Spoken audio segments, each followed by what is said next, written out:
Yo, talking with Thomas is back. Curly head Tom, wavy Tom, Thomas, Temus, whatever you want to call me. Back with another video. Um, so I never want to be that kind of person or YouTuber or influencer. That's my big goal eventually, to be like an influencer on this app and platform, whatever. But if I ever do reach the heights I want to reach, I never want to be the person that profits off of events in history or like stuff like the George Floyd murder, because again, you're profiting off someone's death, profiting off of an injustice in the world. And for example, like if you know YouTube or whatever, Michael McCrudden always does those series, and he's done this before, where he did it with X's murder too. Sorry, I have to go pick something up. He did it with X's murder, death, murder, or whatever. George Floyd's death. He did it with that.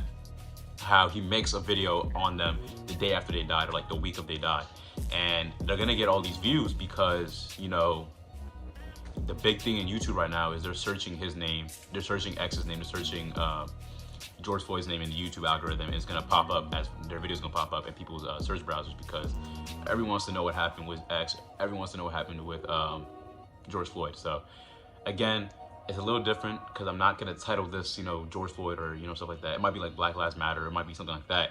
And if people want, like, that's better because like if someone finds my video and learns something from it, that's different than me profiting off someone's death and like using a death as like a thumbnail or using a death as like a title. But we're gonna be talking about defunding the police today, America's history, and like portrayal with like you'll get it when I start talking about it. And what is it? All cops are ACAB. We'll talk about that real quick. And it's gonna be like a second long, but yeah. All right. First thing, America's history. We all know America, Revolutionary War, 1775. They fought against England or whatever, Britain, whatever, I don't know. But they fought against Europe, the big Europe power, England, and we won, surprisingly, actually. And we won, got our independence from, I don't want to say we, because it was mainly just the white people, really, because we didn't, we stayed the same. But we got our independence from Britain, and all was good, except that we still had slaves. And I think at this time, Europe had already abolished slavery. I'm not sure.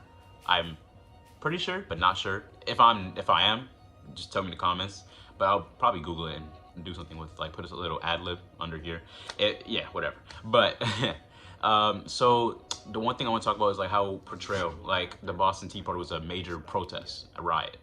I mean, not a riot, but it was a major act against the government, against Britain. And they threw all the tea on the ground, dumped it. It was basically like a looting, but they didn't, loot. They didn't take anything back with them. They just looted it and threw it into the water. But it's kind of like similar how like the protests and the riots in Minneapolis, whatever like that, and like how the media wants to portray us as thugs, but the media like newspapers portrayed the Boston Tea Party dudes as like heroes, and it's literally this, not the same thing, but I'm saying like they wanted the same thing. They wanted freedom. When you're like, oh, like you're not slaves anymore. Like, what do you mean freedom? I don't think we're ever truly free until everything is equal. Because until everything is equal in America, until there's no such thing as white privilege, we're not really equal. It's not free. Sure, we're not slaves anymore, but we still have to work twice as hard to get the same thing as as white people. So that's what I mean when I say like, oh, like we're not 100% free yet. And the media portrays us as thugs because we have to act up to get attention, because simply us talking isn't going to make news. For example, like, why is the KKK not a terrorist organization? When like it's not. No one's stupid. Like we understand that like they're out to kill. Like they were made with the intention of hurting black people. Like MLK's father, not MLK, Malcolm X's father was killed by KKK people, and then they couldn't even collect the life insurance money that he had because they claimed it was like an accident or like a suicide. No, they claimed it as a suicide. Again, that is so dumb because everyone knows that the KKK has malicious threats, but they're not considered a terrorist organization. But when black people want to riot and whatever, they're considered thugs. They're considered gangsters, mobsters, whatever. You feel me? And that's one a big thing that media needs to change, how we're portraying the media. And defunding the police. So a lot of people are like, oh, like, what do you mean defunding the police? Like defunding the police, like what is that gonna do? defunding the police doesn't mean you're gonna like disperse the police. Doesn't mean like you're gonna get rid of the police. It just means you're gonna take away some of the money that they're getting and use it like for maybe schools, use it towards other needs in the community instead of, you know, budgeting a police force that literally is, for one, the black community is over policed. There's way more police like activity in black neighborhoods than there is in white neighborhoods. This is true. Because if you don't know, like, drugs were pushed into the black neighborhoods, and because those neighborhoods were over policed, they would get into crime. Like, they're already getting into crime because drugs are like one of the, you know, only ways they could have used to survive. You know, like in that neighborhood, like there was not that many jobs. If there were terrible jobs, and drugs was like not get rich, but like get money quick kind of solution, right? So people were using that in the black communities to get money. And funny thing is, white people and black people use drugs, smoke weed, for example, at the same rate, but black people are arrested at a more exponential rate. And it's just crazy because actually probably white people probably use it more. And I've seen it in like a lot of shows, and like I know shows aren't the most reasonable source of information, but they portray it really well. What should I say? Like, for example, All American. There was probably more, I probably saw more white people using drugs, liquor, like stuff like that, than I saw people in, not Steven, I almost called him Steven, and Spencer's neighborhood. To be honest, I didn't even see anyone really using drugs like that. Like, I mean, I might have saw a couple cigarettes, but like, it wasn't as drug infested as like the parties from like, what the school Beverly was.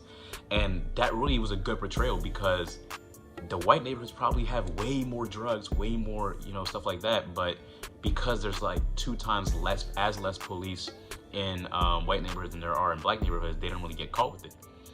And even if they do, the punishment is way less severe than, you know, in black neighborhoods. So, or not neighborhoods, but like the punishment is way more severe for white people for black people than it is for white people. That's what I'm trying to say.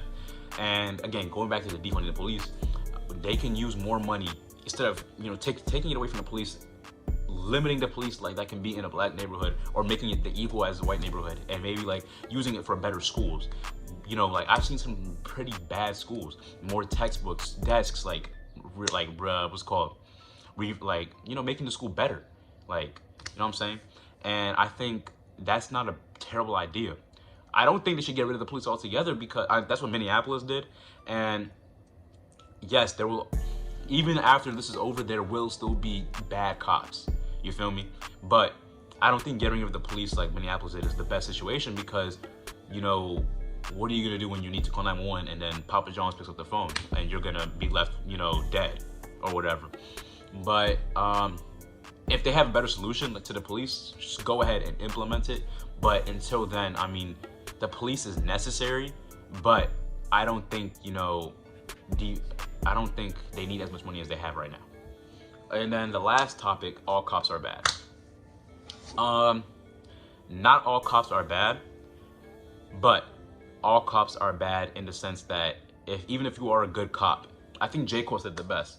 There are a lot more good cops than bad cops in, you know, police in the whole world, or at least I'm saying in the US, right? But if you are a cop in anywhere and you see the injustice happening in the world and you continue to show up and you continue to wear the badge and like you wear it, and I don't know if you're proud of wearing it, but you're still, you know, representing that image, you know, people can ruin that image. And you're standing there complying with it. You're still taking orders. You're still doing all this.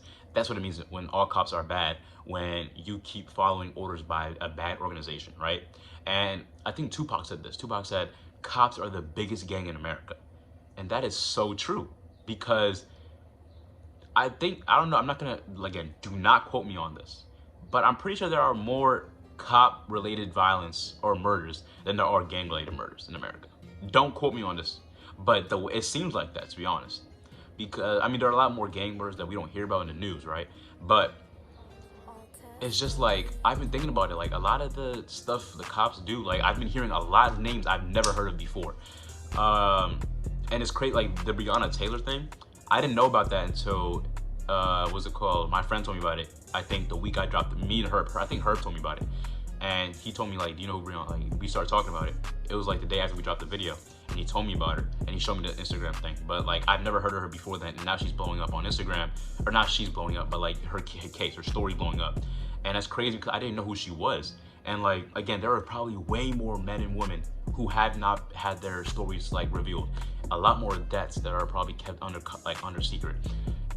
And that's not a good thing. And we need to hear those stories. The media especially needs to portray how white people are getting not lucky, but getting privilege.